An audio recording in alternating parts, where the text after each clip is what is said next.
Hey guys, how's it going? Hopefully everybody's been busy or busier than me in ways that are more productive online. I actually haven't been too bad.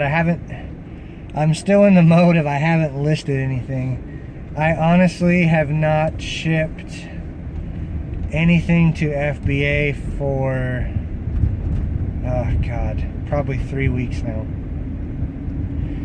And maybe I haven't seen the slowdown yet that everybody talks about. I have seen somewhat of a slowdown, but I was getting about $1,000 back every 2 weeks. Now I'm getting about 700.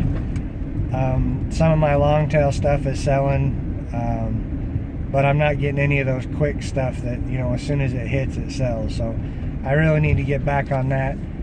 The good news is, I found books, but I hadn't sold any until the other day. And I was going to make a video. I've been slammed getting ready. I'm going back to Arizona for a week to work on a project down there. So I've been slammed, but I sold a book the other day, $27. And it was, I believe, I haven't paid more than $1.50 for a book, other than those hunting books I got that were like $3 or $4 a piece. So it sold for like $27 and I paid $1 for it. So after fees and everything, I probably made 20 bucks. And I was pretty stoked about that. And then because I don't have a lot of books in there. I've probably got 10 books in there. Maybe 20.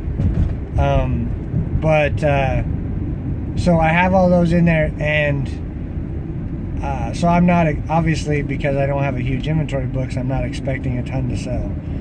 But so the one sold, I was pretty stoked, and then one completely unrelated to it sold. Again, one I picked up for I think like 10 cents. It sold for like $15. And then I had another one of those hunting books that I paid like $4 for, but they all went in at like between 50 and 60, and one at 200. One of the $50 ones sold. So yeah, pretty stoked to see that kind of playing out, and makes me realize that, you know, it definitely is worth looking for books and having those in. And it's all just a numbers game. That's really all it is. And right now I'm feeling bad isn't the right term, but I wish I could be doing better at it, strictly because I know what's possible if I get there.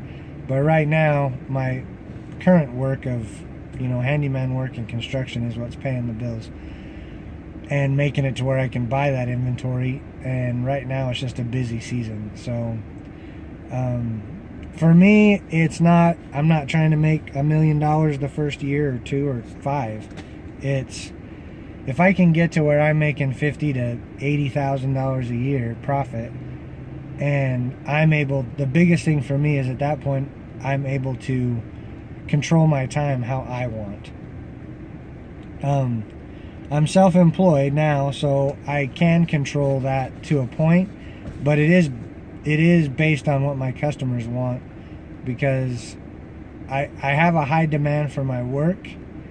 So people will wait, but they'll only wait for so long.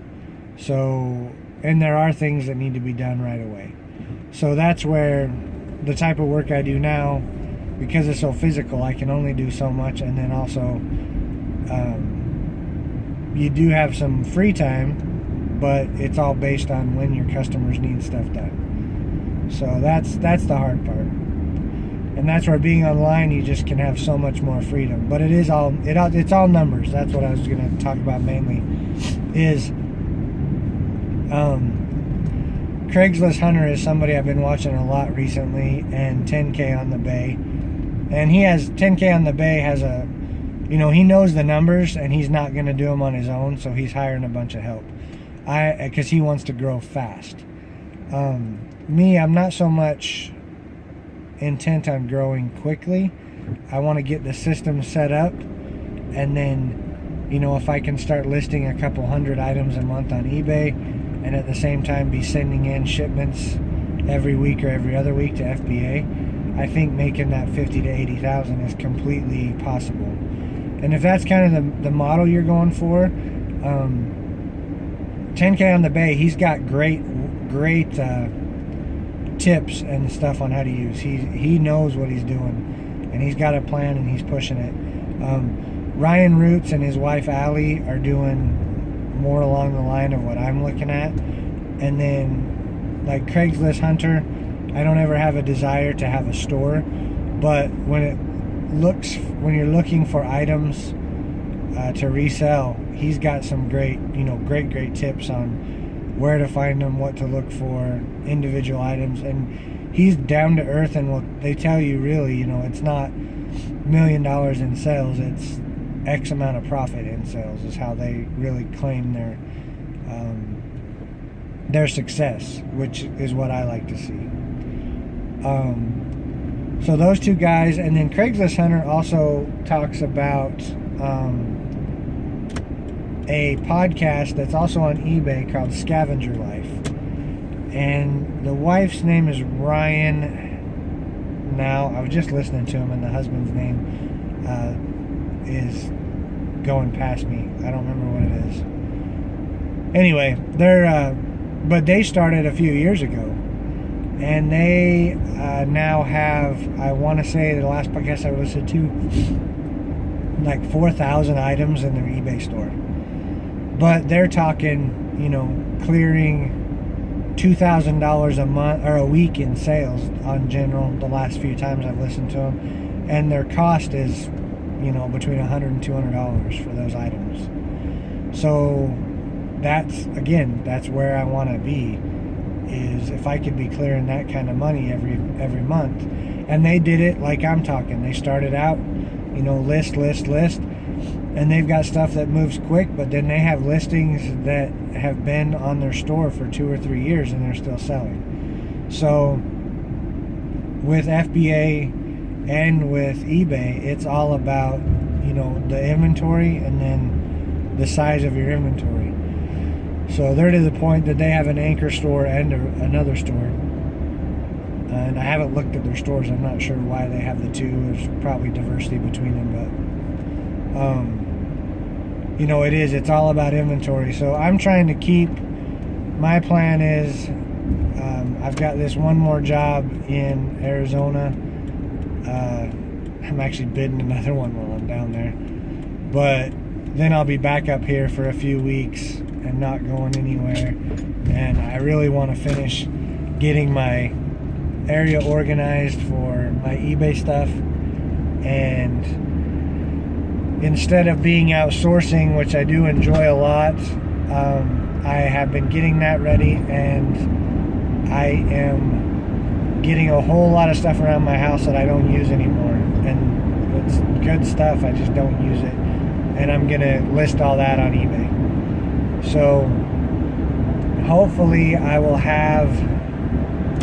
probably have 200 to 300 items just off of that stuff that I can list on eBay. Plus I've been working on, and I'll do a different video on that, but I've been talking to a few people locally, basically about being a consignment basically, and selling their stuff on eBay and then splitting it with them, the profit. So that may be another way to get a big, more inventory in my store, without putting out any more money, because they'll be supplying the items and I'm not paying for them until I sell them. So anyway, that's kind of where I've been at and what I've been working on. I know I'm going to see a slowdown in Amazon here soon. I did have one of those items I talked about in a previous video, a turntable for like photos and 360 photos, sell on Amazon FBA. I didn't have any sell on eBay, but I had it sell on FBA. I think I had them up there for $90 and I paid $15 for them. It was like right around 14 something for them. So those are good, and I've got like 10 of them. So I'm hoping those kind of sell through. I plan on those being kind of a longer tail item, but the profit's good on them. So anyway, till next time, I hope you guys are doing good. If you want to get that consistent money, It's obvious to me right now, even with just the stuff I have, you have to keep sourcing. You got to keep, especially with FBA,